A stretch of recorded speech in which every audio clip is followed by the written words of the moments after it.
I'm Robert Scoble, and you know I love my iPad.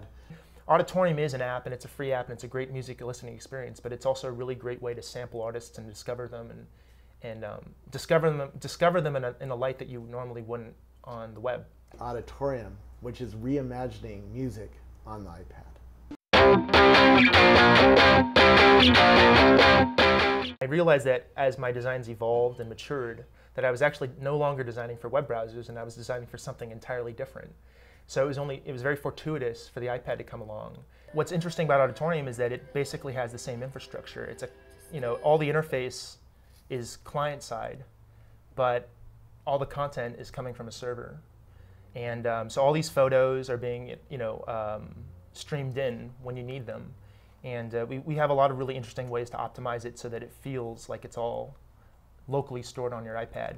The high-level overview of Aweditorium, it's just bringing all this different content and tying it in a way that makes sense on a touchscreen display, and taking advantage of the fact that we can do really cool animations and really great transitions, being able to move from one song to the other seamlessly.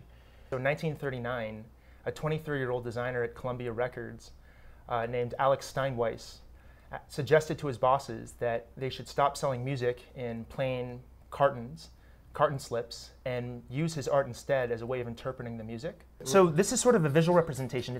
We call it a mini-map, and it's a visual representation of all the music in Aweditorium. When you listen to a song, basically, when you tap a song, it actually shows you a visual history of everywhere you've been in Aweditorium.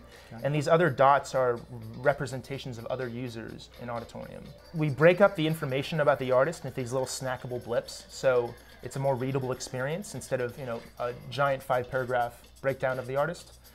There's a few key buttons down here. So one is a really easy way to share content on Facebook or Twitter.